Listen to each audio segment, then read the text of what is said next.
Hello friends, welcome to my YouTube channel. तो आज हम जो है प्रश्नावली 6.4 के क्वेश्चन नंबर 3 को हल करने जा रहे हैं, जिसमें कि दिया हुआ है कि आकृति 6.44 मतलब कि ये आपके किताब में जो दिया हुआ है क्वेश्चन, उसमें इसका आकृति नंबर दिया हुआ है 6.44 में एक ही आधार BC पर दो त्रिभुज ABC और DBC बने हुए हैं। तो जैसा कि यही वो आकृति है, इसमें कह रहा है एक ही आधार BC मतलब ये जो आधार है ये B से लेके C, ये इसका बेस है। इस बेस पर दो त्रिभुज ABC और DBC बने हुए हैं। ठीक है, ये तो चित्र में बात की गई है।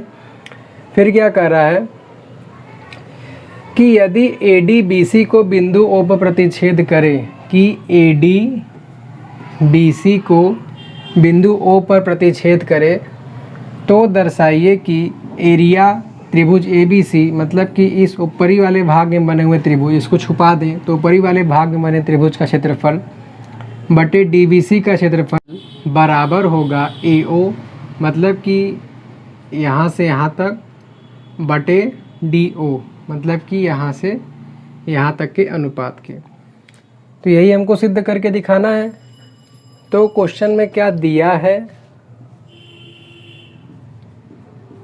और क्या सिद्ध करना है, ये दोनों पार्ट में इसी में बता दे रहा हूँ। आपको लिखना है, दिया है में 1 से लेके प्रतिच्छेद करे तक, और सिद्ध करने में इसको लिखना है।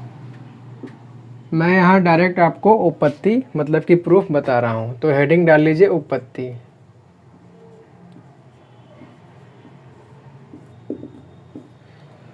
तो उपपत्ति में क्या है, दोनों त्रिभुज के क्षेत्रफलों का अनुपात इसके बराबर दिखाना है।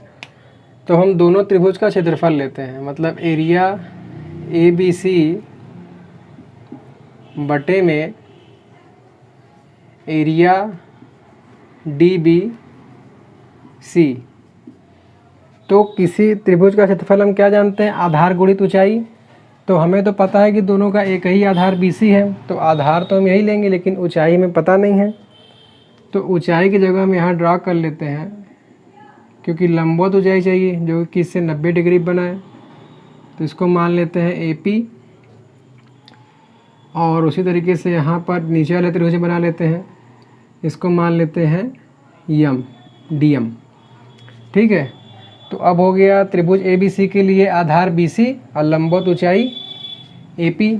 तो इसको हम लिख सकते हैं कि 1/2 इंटू आधार BC और लंबवत ऊंचाई AP बटे त्रिभुज DBC का क्षेत्रफल आधार BC रहेगा, क्योंकि एक ही आधार है दोनों का। तो 1/2 आधार BC और लंबवत ऊंचाई हो जाएगा DM। यहाँ तक कोई दिक्कत नहीं होगी आपको।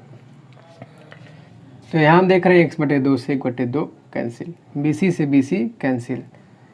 तो क्या बचा यहाँ पे, यहाँ बचा एरिया ABC बटे एरिया DBC बराबर AP बटे DM।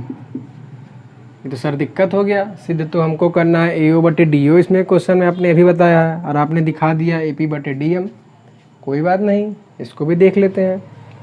तो देखिए, सिद्ध हमें क्या करना है, AO, इसको आ क्या गया AP, ये सिद्ध हमें हर में क्या करना है, DO आ क्या गया DM।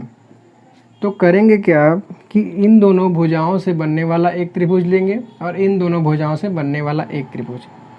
तो यहाँ पर हम देख रहे हैं कि AP और DP से बनने वाला त्रिभुज यही है, मतलब त्रिभुज APO। तो लिख लेते हैं त्रिभुज APO तथा नीचे देखें, अगर हम इस रेखा को ऐसे मिटा दें यहाँ तक समझने के लिए, तो हो गया ना त्रिभुज DMO तथा त्रिभुज DMO में, और इसको हम समरूप सिद्ध कर दें तो हमारा काम आसान हो जाएगा। तो यहाँ पर हम देख रहे हैं कि ये दोनों रेखाएं यहाँ पर काट रही हैं, तो ये जो कोण है इस वाले कोण के बराबर हो जाएगा। पूछेंगे क्यों? क्योंकि ये शीर्षाभिमुख कोण है। तो त्रिभुज APO का कोण कौन सा? AOP कोण AOP बराबर हो जाएगा त्रिभुज DMO की कोण DOM के, कोण DOM के। कारण लिख लीजिए इसका कि ये दोनों क्या है? शीर्षाभिमुख कोण है, शीर्षाभिमुख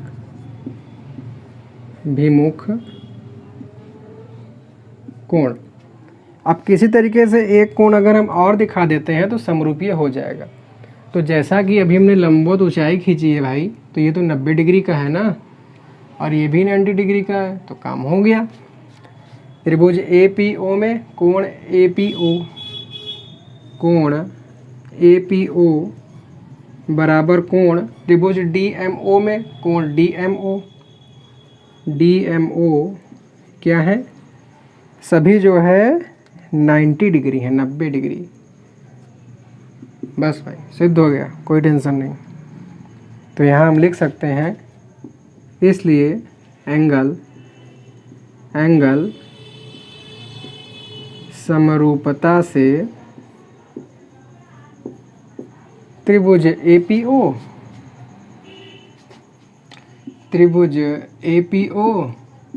इसको मैं ऐसे कर देता हूँ, नहीं दिक्कत हो जाएगी आपको, समरूप हो जाएगा त्रिभुज DMO के, समरूप सिद्ध हो गया।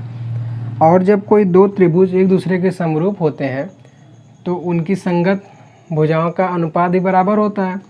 तो यहाँ से हम लिख सकते हैं कि AP/DM, जहाँ AP जो है क्या है? त्रिभुज APO की भुजा है, और DM जो है त्रिभुज DMO की।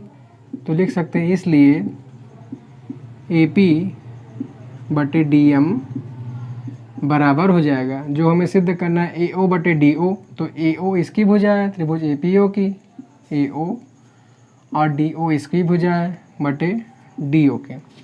किससे? समरूपता से। ठीक है।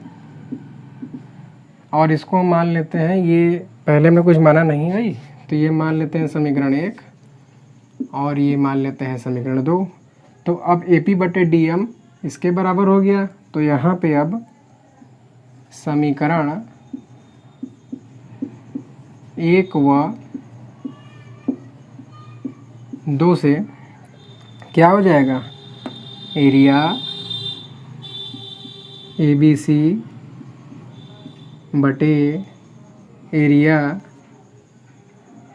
DBC बराबर हो जाएगा, जो कि हमें सिद्ध करना था, AO/DO। और ये प्रूफ हो गया, और मार्कर बंद हो गया। आखिरी में लिख लीजिएगा इति सिद्धम, ये तो आप कर ही सकते हैं।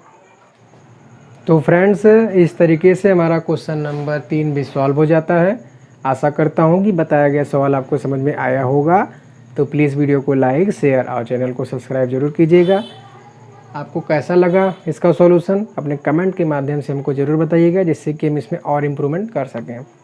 तो मैं आज के इस क्वेश्चन से आपको इस वीडियो से विदा लेता हूँ। मिलते हैं अगले क्वेश्चन और अगले वीडियो में। So thanks for watching.